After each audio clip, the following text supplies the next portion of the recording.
Hello बच्चों, कैसे आप सभी। Class 11 physics chapter system of particle and rotational motion. तो इससे पहले हम क्या पढ़ चुके हैं उसके बारे में बता दें। काइनेटिक एनर्जी हमने रोटेशन का केस किया था और वहाँ पर रिजल्ट आया था half I omega square. L और ओमेगा के इन बिटवीन रिलेशन की थी, L is equal to I omega. ये आई थिंक आप सभी को याद होंगे। Torque is equal to I alpha. तो ये कुछ रिजल्ट हम पहले कर चुके हैं और जो आज की जो वीडियो है इसके अंदर हम बात करेंगे कंजर्वेशन ऑफ एंगुलर मोमेंटम। फिर हम बात करेंगे एप्लीकेशन क्या है इसकी। फिर हम बात करेंगे मोस्ट इम्पोर्टेंट टॉपिक जो है theorems on parallel and perpendicular axis.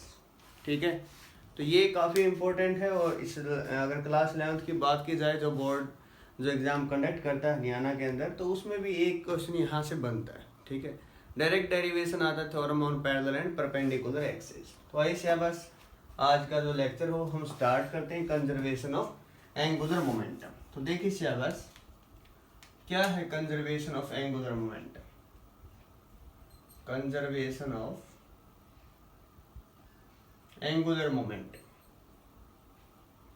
देखिए syllabus, if net external torque, if net external torque acting on the system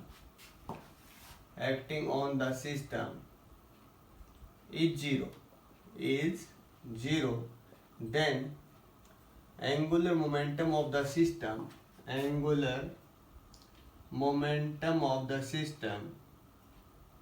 is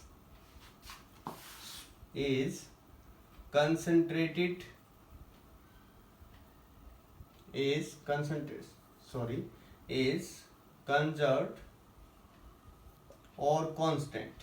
कैसे होगा ये, देखिए शाबाश। जैसे हमने एफ और पी में रिलेशन पढ़ी हुई है, हम बोलते हैं F is equal to D P by D T according to Newton second law of motion. अगर एफ वहाँ जीरो हो जाता है तो D P by D T भी जीरो। किसी टर्म का डेरिवेटिव जीरो मीन्स वो टर्म क्या होती है बेटा, कांस्टेंट। मैथ की टर्म है, तो यहाँ से पी क्या हुआ, कांस्टेंट या कंजर्व। सेम ऐसे ही होगा, कांस्टेंट या फिर कंजर्व। सेम ऐसे यहाँ होगा। देखिए शाबाश, वी नो दैट रिलेशन क्या होती है शाबाश, torque is equal to D L by D T. ठीक है, तो एल क्या है, एल टोटल है। इसको आप ऐसे भी लिखते हो D by D T L1 plus L2 up to L। अगर ये जो टॉर्क है, if torque is equal to zero, torque zero तो D L by D T भी जीरो। और किसी टर्म का डेरिवेटिव जीरो मीन्स वो टर्म क्या, कांस्टेंट या फिर कंजर्व। तो एल यहाँ पर क्या है, कांस्टेंट या फिर कंजर्व इस इक्वेशन से। तो नेट जो एंगुलर मोमेंटम होगा सिस्टम का वो क्या होगा बेटा, कांस्टेंट या कंजर्व। किस केस में, if net external torque acting on the particle is zero. अगर नेट एक्सटर्नल टॉर्क किसी पार्टिकल को जो एक्ट करे वो जीरो है, तो उस केस में एल क्या होगा, कांस्टेंट या फिर कंजर्व। हाँ शाबाश, अब हम इसकी एप्लीकेशन देखते हैं।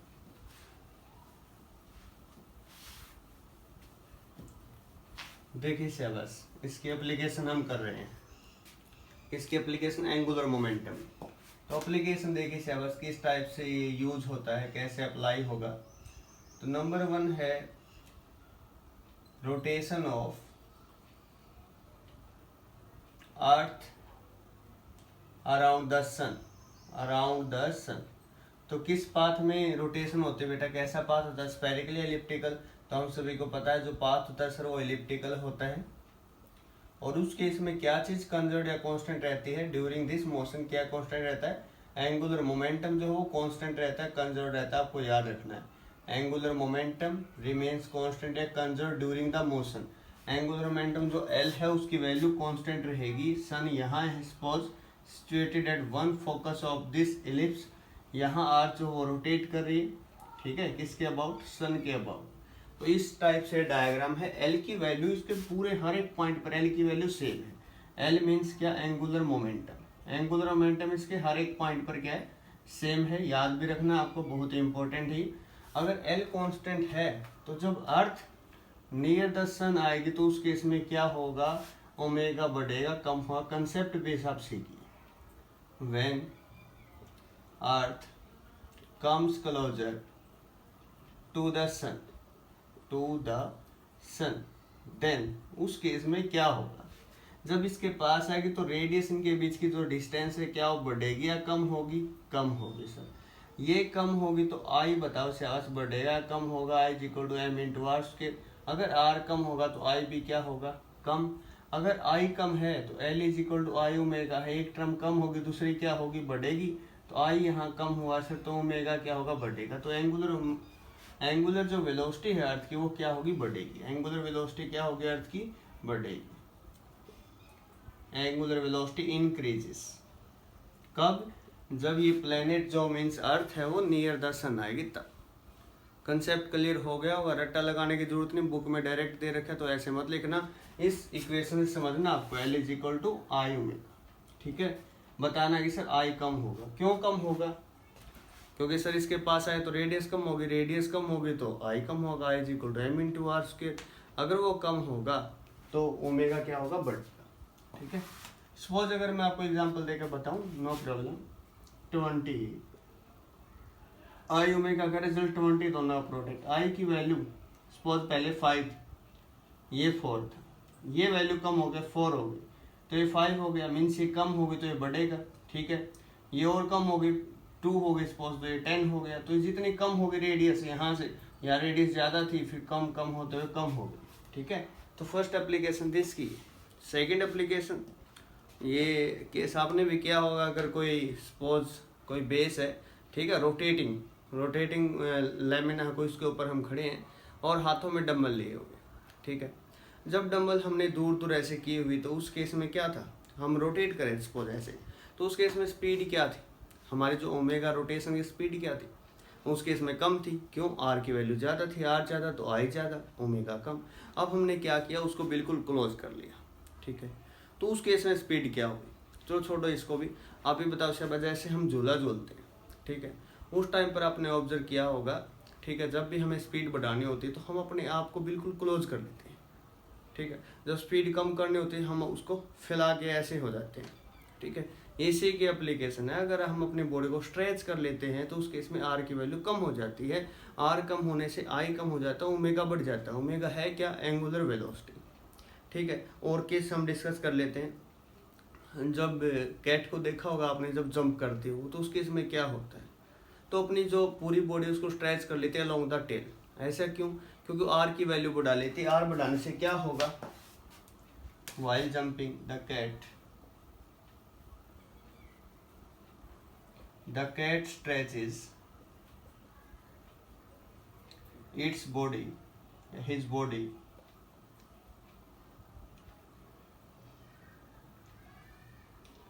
along with its tail, अपनी टेल के लोग, ठीक है, ये हिज हर तय कर लेना, कोई खास मैटर नहीं करता। तो उसको अपने टेल के लोग ऐसा फैला लेती है। ऐसा क्यों, क्योंकि उसको करने से क्या होता है, आर बढ़ जाता है, आर बढ़ाने से आर आई बढ़ेगा, आई बढ़ेगा तो ओमेगा कम होगा, तो पलटने के चांसेस कम रहते हैं, इजीली वो लैंड कर जाती है जहाँ पर उसको जंप करना होता है, ठीक है। ओके, तो ये थे कुछ केसेस इसके। अब देखिए शाबाश, हम मोस्ट इम्पोर्टेंट जो टॉपिक है आज की जो वीडियो का उसकी तरफ मूव करते हैं, थ्योरम्स ऑन पैरेलल एक्सिस।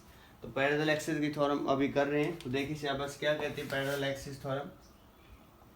ये है कब यूजफुल, जब हम किसी एक एक्सिस के अबाउट मोमेंट ऑफ इनर्शिया जानते हो तो किसी दूसरे एक्सिस के अबाउट मोमेंट ऑफ इनर्शिया जान सकते हैं with the help of parallel and perpendicular axis. तो लिख देता हूँ, if we knows the moment of inertia about any axis, then we can calculate moment of inertia about any axis with the help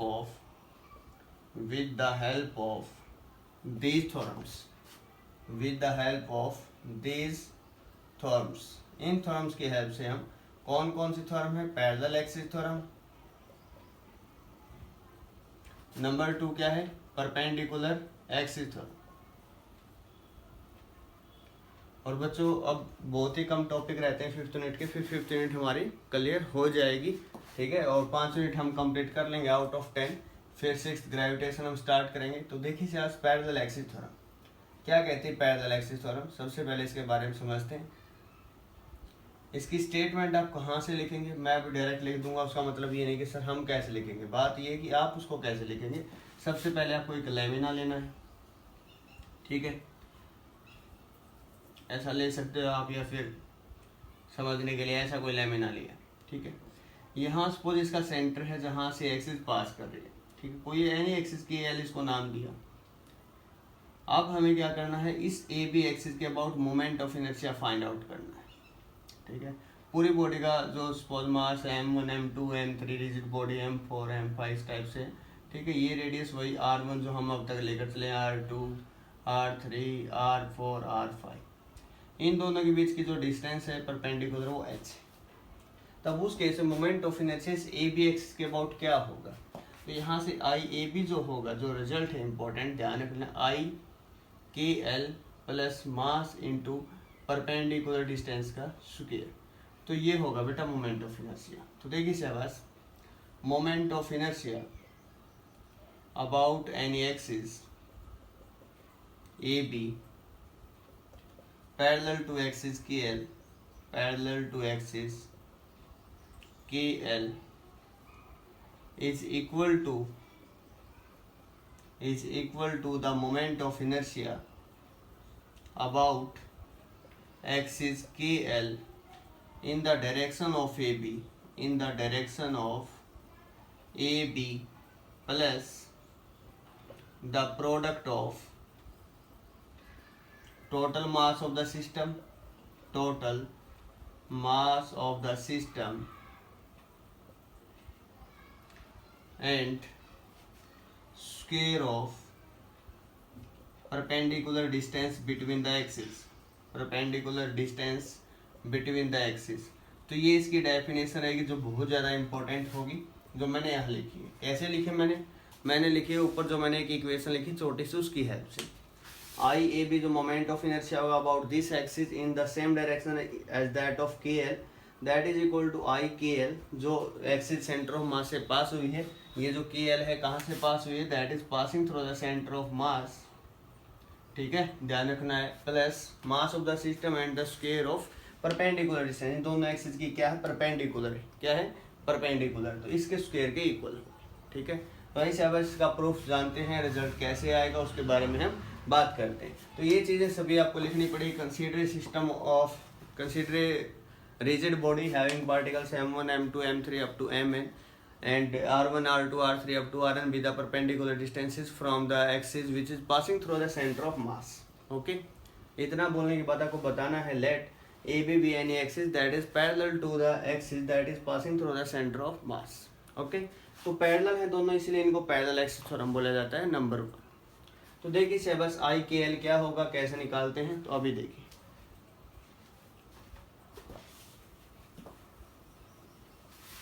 बताओ शहबाज आई K L क्या होगा। आई K L आप सभी ने पढ़ा m1 r1 square plus m2 r2 square up to mn rn square, ये हो गया। इसको हम समेशन की फॉर्म में लिखेंगे तो कैसे लिखेंगे, mi ri स्क्वायर, i कहाँ से का 1 to n, नंबर 1, ठीक है। अब आई ए बी क्या होगा, अब ये मासिस जो है फर्स्ट r1 प्लस h, ये डिस्टेंस कितनी हुई r1 प्लस h, ठीक है। तो इसको हम लिखें तो कैसे लिखेंगे, m1 r1 प्लस h का square m2 r2 plus h का स्क्वायर, ठीक है, up to last mn rn plus क्या होगा rn प्लस h का स्क्वायर। इसको कैसे लिख सकते हैं, summation mi ri plus h का स्क्वायर, i कहाँ से का 1 to n, ठीक है। आई ए बी इसको ओपन करके लिखें बेटा, ठीक है। ओपन करेंगे तो क्या आएगा, M I R I square plus summation M I H square plus summation M I R I H साथ में 2, ठीक है। A square plus B square plus 2 AB हमने लिख दिया। ये रिजल्ट किसका, इक्वेशन 1 से I K L, I A B is equal to I K L plus ये देखो एच स्क्वेयर बाहर आया तो टोटल मास बच गया, तो एम इंटू एच स्क्वेयर, बस इतना ही चाहिए था, इसको 0 लिख दें, ठीक है। डायरेक्ट 0 नहीं लिख सकते आप इसको, इस चीज़ का थोड़ा ध्यान रख लेना आप, ठीक है, आपको लिखना पड़ेगा now the weight is balanced by centre of mass, balanced by centre of mass, so summation जो एम आई जी आई है दैट इज इक्वल टू 0। और टॉर्क की अगर बात करें साथ में अगर मल्टीप्लाई करें रेडियस वेक्टर जो है आर से, ठीक है, तो उस केस में क्या होगा, जी आई तो बाहर आएगा, summation M I R I बचेगा, उसको इक्वल टू 0 लिखना है। ये इक्वेशन आपको लिखनी पड़ेगी, तब इसको आप 0 लिखेंगे। इसको 0 लिखने के बाद आप ये रिजल्ट जो हम लिखते आ रहे हैं वो आपको यहाँ पर लिखना है, ठीक है। तो ये थी थ्योरम ऑन पैरेलल एक्सिस। तो आपको समझ में आई होगी क्या करना है, सिस्टम लेके चलना है, पहले इक्वेशन लिख लेनी है जो आपको पता है, उसके बिहाफ पे आपको डेफिनेशन लिखनी है, फिर उसके प्रूफ में जाएंगे। प्रूफ में क्या क्या लिखना है, जो रिजिड बॉडी आप लेकर चले हो, कितने नंबर ऑफ पार्टिकल्स हैं, ठीक है, मास क्या है, रेडियस क्या है, H with the perpendicular distance between these to parallel axis, और इसके बिहाफ पर करते चले जाएंगे तो आपके पास फाइनल रिजल्ट आ जाएगा। Thanks for watching. Hello dear students, class 11th physics chapter system of particle rotational motion. अब तक जो हमने पढ़ा थ्योरम्स ऑन पैरेलल एक्सिस हम पढ़ चुके, ठीक है। परपेंडिकुलर एक्सिस पढ़ेंगे, और पैरेलल एक्सिस के अंदर हमने क्या पढ़ा, जो मोमेंट ऑफ इनर्शिया था about any axis A B that is equal to moment of inertia about that axis that is passing from the centre of mass plus mass into square of perpendicular distance between these two axis. तो ये हम पढ़ चुके हैं, important result था। अब हम करेंगे परपेंडिकुलर एक्सिस के रिगार्डिंग थ्योरम, ठीक है, theorems on perpendicular axis. Perpendicular axis theorem भी बोल देते हैं। उसके बाद हम करेंगे moment of inertia of a thin circular ring, thin circular ring. बहुत ही इजी वे में करेंगे। आइए से अब स्टार्ट करते हैं थ्योरम ऑन परपेंडिकुलर। दोनों इंपॉर्टेंट है, पैरेलल भी और परपेंडिकुलर भी। तो देखिए शाबाश, थ्योरम ऑन परपेंडिकुलर एक्सिस। पहले इसका मीनिंग समझ लें किस टाइप से होगा, ठीक है। तो देखिए शाबाश, ये कोई सपोज लैमिना है, ठीक है। लैमिना जो है एक्स वाई प्लेन के अंदर है, ये एक्स एक्सिस है, सपोज ये आपके पास वाई एक्सिस है, इसके अंदर लैमिना है, और इसके बिल्कुल परपेंडिकुलर लैमिना की एक एक्सिस है जेड, ठीक है। सपोज ये बोर्ड अगर माने ना, तो ये लैमिना और इसके परपेंडिकुलर एक्सिस ये जो है दैट इज जेड एक्सिस। ऐसे आपको इसको समझना है। इसके अंदर लैमिना के अंदर मतलब लार्ज नंबर ऑफ पार्टिकल्स हैं, एन पार्टिकल्स हैं, जिनका मास m1 m2 m3 up to mn हम मान के चलेंगे, ठीक है। सेम वही रहेगा, कोई चेंजिंग नहीं। तो देखिए शाबाश, इसके अंदर लिख रहे हैं moment of inertia about any axis, bracket में लिखना that is perpendicular to the lamina और surface of any shape and size, any shape and size is equal to the sum of moment of inertia about two mutually perpendicular axes lies on that lamina, यहाँ पर देखिए शाबाश, ये बोला है कि जो आई जेड है, moment of inertia about Z axis that is equal to I X plus I Y. I Z का मीनिंग क्या है, क्लियर कर लें शाबाश। Moment of inertia about axis O Z. I X क्या है, moment of inertia about axis O X. O Y क्या है, moment of inertia about axis O Y, ठीक है। तो इस टाइप से तो हमें ये प्रूव करना है एक टाइप से। अब इसका प्रूफ हम करेंगे। प्रूफ कैसे करेंगे, वही काम। Consider a system of N particle having masses m1 m2 m3 up to mn are arranged in the lamina of X Y plane के अंदर उनको लिया गया है। अब यहाँ देखिए शाबाश, सपोज ये जो यहाँ तक एक्सिस है वाई आई, ठीक है, और ये जो एक्सिस है ये एक्स आई है, ठीक है। और ये सिस्टम हमने इस टाइप से बनाया हुआ है, ये वाई आई है, तो ये भी क्या होगी वाई आई। इसको हमने कोई नाम आर आई दिया है। अब देखिए एक्स वाई आर तीनों के तीनों है ना परपेंडिकुलर है जेड एक्सिस के, समझ पा रहे हो। ये लेमिना है, यहाँ चाहे एक्स बनाए चाहे वाई चाहे जेड, ये इसके तो परपेंडिकुलर ही रहेगा, जेड एक्सिस के परपेंडिकुलर रहेगा, समझ रहे होगे। ये जेड एक्सिस आर है, एक्स है, वाई है, तीनों किसके परपेंडिकुलर है, जेड के परपेंडिकुलर। अब मुझे बताएं बस आई एक्स क्या होगा, आई एक्स क्या होगा, moment of inertia about x axis. तो आप क्या करोगे, यहाँ पर जो गलती जो आप करेंगे वो लिखेंगे m1 x1 square plus m2 x2 square. Sir हमने तो यही पढ़ा, लेकिन ये होगा गलत। क्यों गलत होगा, I X is equal to mass into perpendicular distance का स्क्वायर बताया था बेटा मैंने। एक्स के परपेंडिकुलर हो सकता है, कभी भी नहीं होगा। तो एक्स के परपेंडिकुलर कौन है, या तो जेड या वाई। वाई में जेड में लेमिना है ही नहीं, वाई में है तो क्या लिखेंगे y1 square plus m2 y2 square m3 y3 square up to mn yn square. ठीक है, हम इसको ऐसे भी लिख सकते हैं समेशन mi yi स्क्वायर। तो ये तो हुआ बेटा आई एक्स। ठीक है, ऑन द सिमिलर वे, यहाँ लिखेंगे ऑन द सिमिलर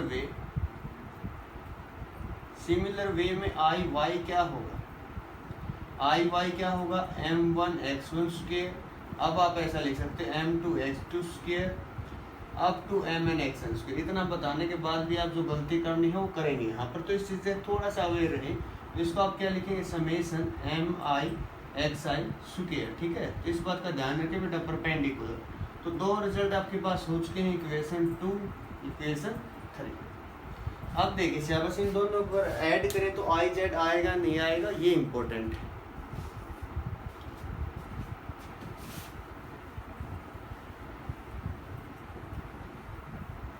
यहाँ देखिए सिलेबस, अब जो है adding equation 2 and 3, adding equation 2 and 3, 2 और 3 इक्वेशन को मैंने ऐड किया। ऐड करने से क्या होगा, I X plus I Y, यहाँ क्या है summation M I Y I square plus summation M I X I square. Common क्या है आपको दिखाई दे रहा है, एम आई यहाँ से कॉमन है, एक्स आई स्क्वायर प्लस वाई आई स्क्वायर, यही बन रहा है। तो एक्स आई स्क्वायर प्लस वाई आई स्क्वायर, इस यहाँ से अगर हम यूज करेंगे पाइथागोरस, तो इन दोनों का जो स्क्वायर है आर आई को हम लिख क्या सकते हैं, देखिए से बस यहाँ आप लिख देना चाहिए ब्रैकेट में, आर आई को आप लिख क्या सकते हैं एक्स आई आई कैप प्लस वाई आई जे कैप। ठीक है, इसका जो मैग्नीट्यूड होगा आर आई का जो स्क्वायर होगा इन दोनों के स्क्वायर के सम के इक्वल होगा, इस टाइप से। ठीक है, तो यहाँ हमने क्या पुट किया M I R I square. अभी है क्या, मास हो गया total M I, R Z के परपेंडिकुलर है, तो क्या हम इसको आई जेड लिख सकते हैं, कोई बुराई नहीं। ठीक है, तो ऐसा हम लिख सकते हैं बिल्कुल। यही क्या था, प्रूफ था किसका, परपेंडिकुलर एक्सिस का। ठीक है, ये तो थी पैरेलल और ये हो गई परपेंडिकुलर। ओके, अगर लेमिना जो है वाई जेड प्लेन में है तब if lamina is in Y Z plane, अगर लेमिना वाई जेड प्लेन में तब क्या होगा, तो I X is equal to I Y plus I Z. ठीक है, इफ लेमिना इज इन, रट्टा नहीं लगा ना आपको समझना, is in X Z plane, X Z plane में तो आई जो वाई होगा वो किसके इक्वल होगा, आई एक्स प्लस आई।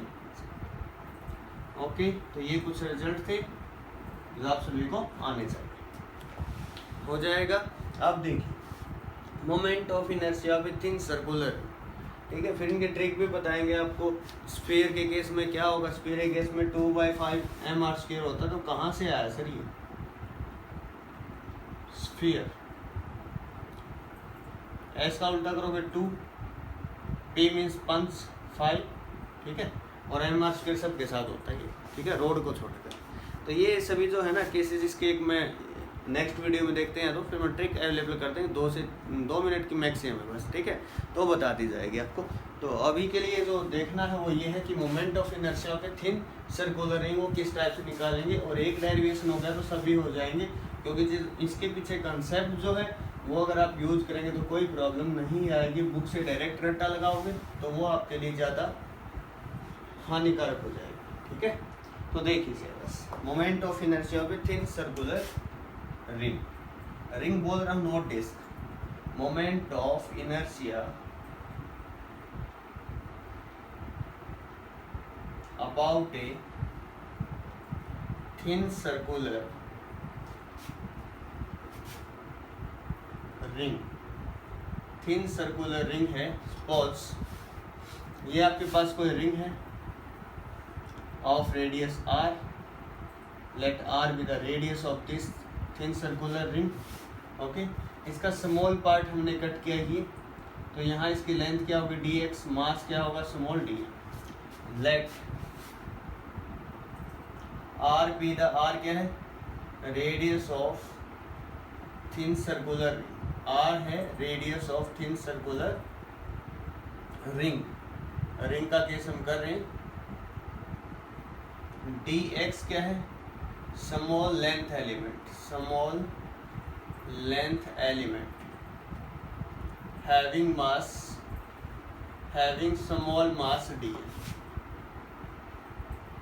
अब याद करो सेवा, जब हम मोमेंट ऑफ इनर्शिया ऐसे पार्ट केस में निकालना था तो एक रिजल्ट हमने लिखा था dm इंटू परपेंडिकुलर डिस्टेंस का स्क्वायर। परपेंडिकुलर कौन है dm की r, तो r का स्क्वायर। ओके, अब काम क्या करना है आपको dm निकालना है। ठीक है, अगर आप ये dm निकाल पाते हो तो सभी केसेस हो जाएंगे, कोई प्रॉब्लम नहीं आएगी। तो देखिए सेवास, इसमें आपको एक ट्रिक जो यूज करनी है वो मैं यहाँ लिख रहा हूँ। ठीक है, पेपर में आपको ट्रिक नहीं लिखना, ये होगी small by small is equal to large by large. मैं हमेशा ही बताता हूँ स्टूडेंट्स को, small by small, large by large. Small कौन है dm, ठीक है, जो भी हमें निकालना, मास निकालना dm, length dx, total mass है m, और टोटल लेंथ कितनी होगी सरकमफ्रेंस होगी रिंग की, तो और सरकमफ्रेंस का फॉर्मूला क्या होता है 2 पाई इंटू r। ओके, अब वो जो रिजल्ट आया है वहाँ पर उसको इक्वेशन नंबर 1 इनपुट कर दें, या आप यहाँ से डायरेक्ट लिखेंगे यूजिंग वैल्यू ऑफ dm। क्या वैल्यू आई dm की, वहाँ से देखें m divide by 2 pi r into D x in equation 1, in equation 1। तो 1 में पुट करेंगे तो क्या रिजल्ट आएगा, m divide by 2 pi r into D X into R square, एक r से एक r cancel, integration 0 to 2 pi r, 0 से 2 पाई r। अब जो कांस्टेंट उसको बाहर निकाल दें, m बाहर, ठीक है, एक जो r है कांस्टेंट ये बाहर, 2 पाई बाहर, अंदर जो बचा सिर्फ dx, और dx का इंटीग्रेशन क्या आएगा आप सभी को पता है, डेरिवेटिव और इंटीग्रेशन एक दूसरे के एंटी होते हैं तो हट जाएगा।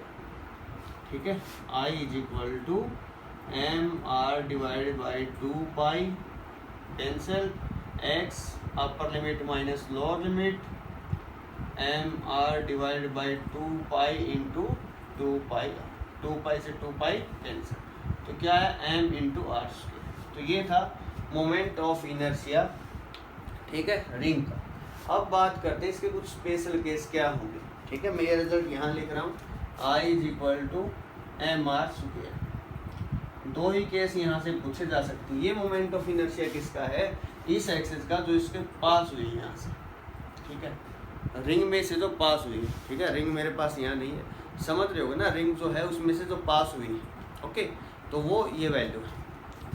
अब आपसे क्या क्या पूछा जा सकता है, देखिए सिलेबस, अगर रिंग होते तो मैं आपको और अच्छे से क्लियर कर देता।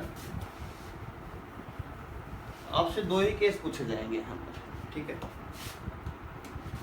क्या क्या केस पूछे जाएंगे, सपोज ये रिंग है, आपसे पूछ रहे हैं इसके डायमीटर, ये डायमीटर के लॉन्ग मोमेंट ऑफ इनर्शिया क्या होगा, मोमेंट ऑफ इनर्शिया अबाउट इस डायमीटर।